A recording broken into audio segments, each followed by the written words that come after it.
Tá, então novamente, né, bom dia a todos e um prazer imenso estar aqui para esse nosso encontro sobre ética, que é um tema que já faz parte da prova do INSS há muito tempo. A gente costuma dizer, inclusive, que as provas do INSS são as pioneiras cobrando ética. E desde 2006, o decreto já vem aparecendo assiduamente ali na prova do INSS, tanto para cargos de nível superior como para nível médio. E aí a gente tem como grande norte o decreto 1171/94. Então vamos colocar aqui. Colocar meu nome? Para não perder o costume. Ética.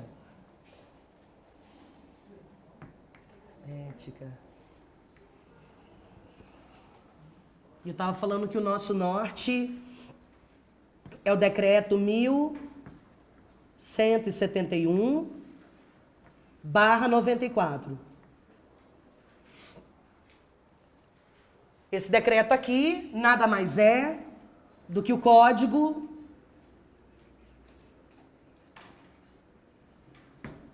de Ética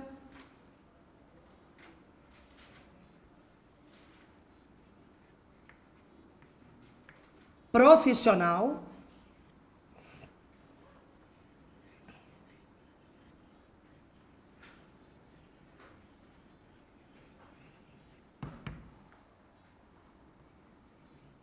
do servidor público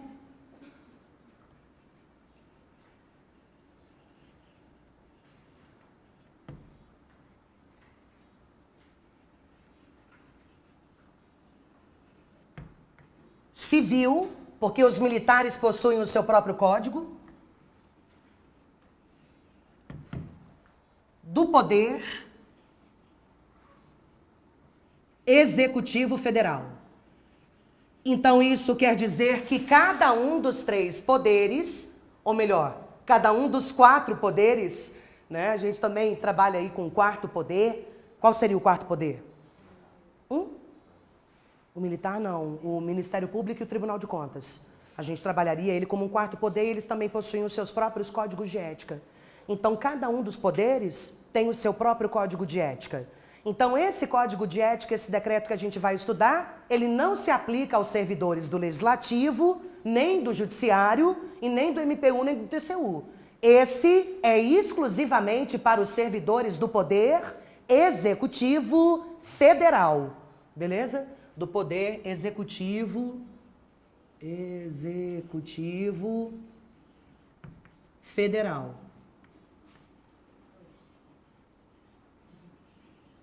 Beleza. Esse é o decreto. Esse é o nosso norte. E aí você nota que houve uma coincidência numerológica infeliz, né? Porque o código de ética é 171. Então, e eu queria só utilizar isso como um momento de reflexão para a gente raciocinar sobre o porquê da ética cair em prova de concurso público. E eu não sei como é que você também observa a necessidade dessa disciplina ser cobrada, até mesmo para que futuramente o servidor não possa argumentar de que ele não sabia, de que ele não fazia noção da existência de um código de ética que orientava a sua categoria, que ele, na verdade, se guiou pelos valores que ele trouxe da casa dele, não pelos valores exigidos para a administração pública. Então, acho que é muito interessante, né, uns 5 itens, 7 itens na nossa prova sobre o Código de Ética. E até um momento de refletir sobre uma nova geração de servidores públicos que fatalmente vão entrar aí no serviço público. Então, voltando aqui. O que é ética? Me ajuda a definir o que é ética, porque de vez em quando as provas também costumam cobrar o conceito da palavra. O significado da palavra. O que é ética? Qual é a melhor amiga da ética? Isso. Então, vamos começar então pelo básico. A melhor amiga da ética, a essência da ética, é a moral. Curti. Moral, isso. Eu preciso, inclusive, dessa retroalimentação por parte de vocês. Né? Moral. Então, a essência da ética é a moral. O que é a moral?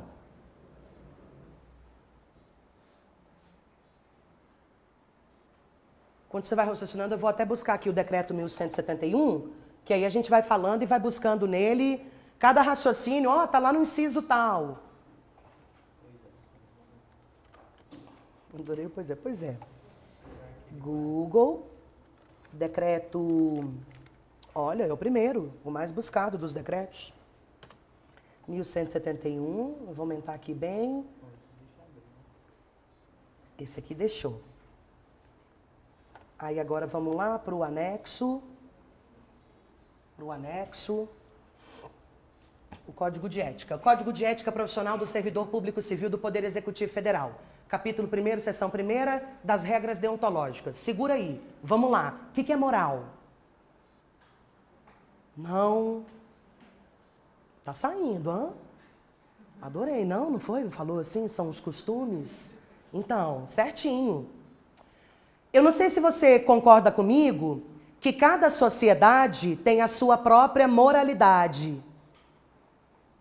Cada sociedade determina o que é certo e o que é errado. Homem vestir saia, certo ou errado? Hã? Ah, adorei o depende. Depende. Essa é a resposta certa, depende. Depende do quê? Dos costumes do local, da moralidade da sociedade. Fumar maconha é imoral? Depende. Tem algum lugar que você pode me citar que é moral? Não, na Jamaica não. Apesar do Bob Marley, do Caribe, não. Amsterdã, olha, Uruguai.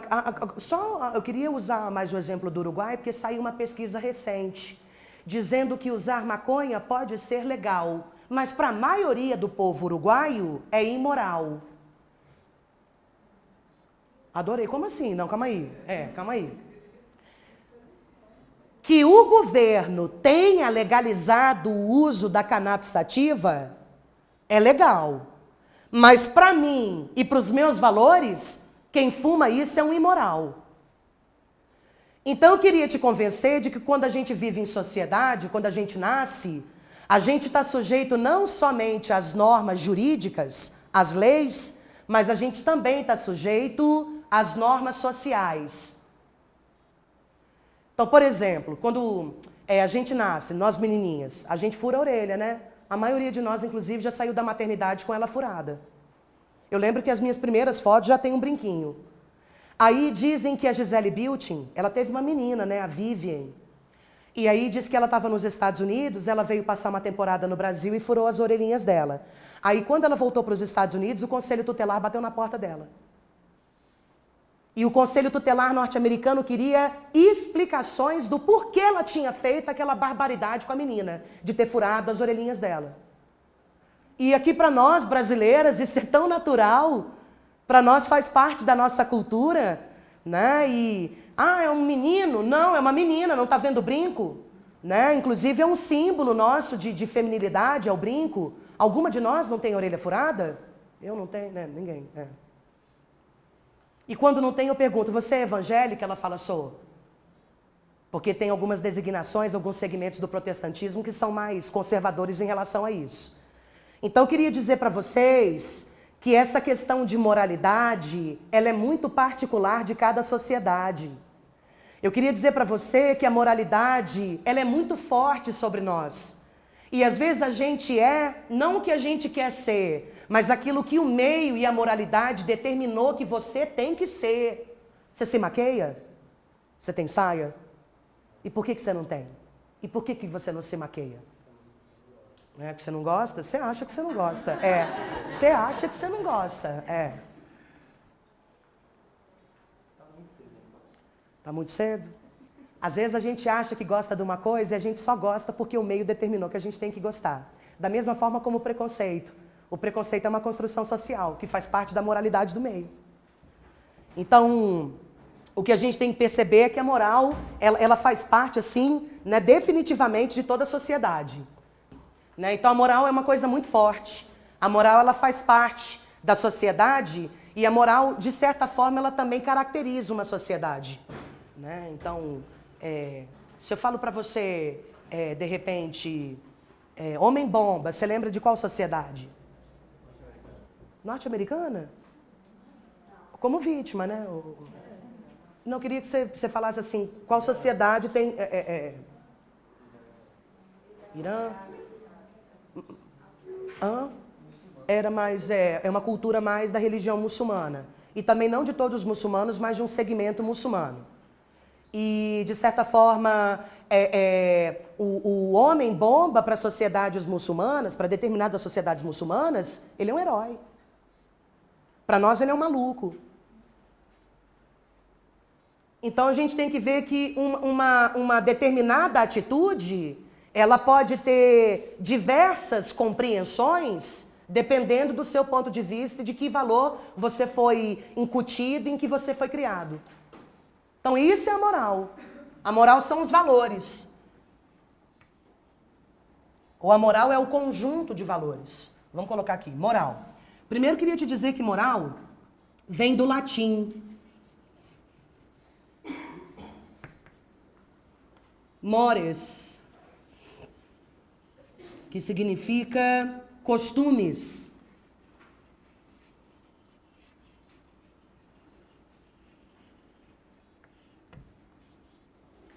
Então, o que é a moral? É o conjunto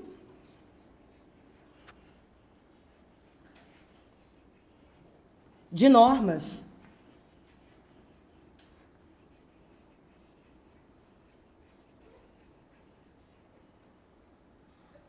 regras, princípios,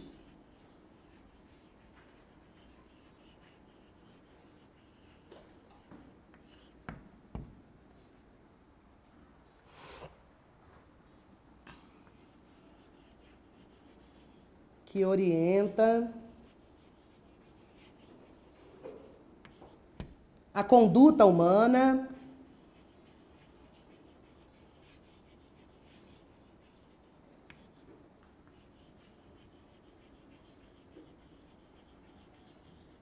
em sociedade.